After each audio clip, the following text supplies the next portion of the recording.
పరిశుద్ధుడ ప్రియ పద్ధతి తండ్రి మీకు వందనాలు స్తుతులు స్తోత్రాలు.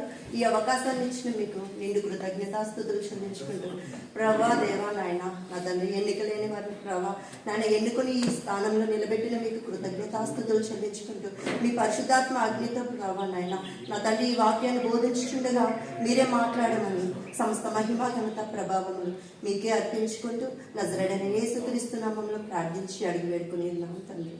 ఆమేన్.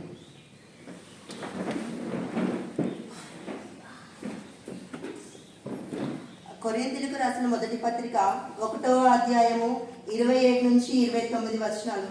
ఎవరైనా ఇక్కడ చదువుతారా? Is anybody interested to read?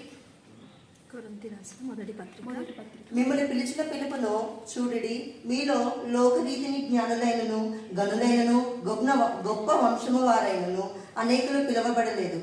కానీ ఈ శరీరియు దేనియు ఎదుట దేవుని ఎదుట అతిశయింపబడుకున్నట్లు జ్ఞానులను సిగ్గుపరచుటకు లోకంలో నుండి వెర్రి వారిని దేవుడు ఏర్పరచుకుని ఉన్నాడు. బలవంతులైన వారిని సిగ్గుపరచుటకు లోకంలో బలహీనులైన వారిని దేవుడు ఏర్పరచుకొని ఉన్నాడు. ఎన్నికైన వారిని వ్యర్థము చేయుటకు లోకంలో నీచులైన వారిని తృణీకరింపబడిన వారిని ఎన్నిక లేని వారిని దేవుడు ఏర్పరచుకొని ఉన్నాడు.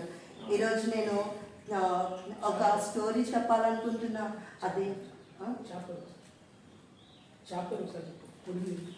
కొరింథీయులకు రాసిన మొదటి పత్రిక 1వ అధ్యాయము 27 నుంచి 29 వచనాలు. అంటే ఈరోజు మనం ఇక్కడికి ట్రైనింగ్ చేయడానికి వచ్చిన్నాం. బికాజ్ మనం కాబోయే ఫాస్టర్స్, సిస్టర్స్ అండ్ బ్రదర్స్, మనం ఫాస్టర్స్ కాబోతున్నాం, దేవుని గురించి బోధించబోతున్నాం. కాకపోతే మనం బోధించే ముందు మనకేమీ తెలియదు. మనం చాలా టెన్షన్ పడతాం, ఇబ్బంది పడతాం, ఏం బోధించాలి, ఏం చెప్పాలి అని చెప్పేసి ఆలోచిస్తూ ఉంటాం. కానీ మన జీవితంలో జరిగిన విషయాలను మనం గుర్తు చేసుకోవాలి. అవి ఏంటి అంటే, ఫస్ట్ మన లోకం నుంచి మనం ఏర్పడ్డామా, మన ఇంటి వాళ్ళ గురించి కానీ, మన చుట్టాలు, బంధువులు, స్నేహితులు ఎవరైతే ఉన్నారో వాళ్ళందరి నుంచి మనం తృణీకరించబడ్డామా, అవన్నీ మనం ముందు గ్రహించాలి. ఎందుకంటే కోత విస్తారంగా ఉంది, కోసేవారు తక్కువగా ఉన్నారని చెప్తున్నారు.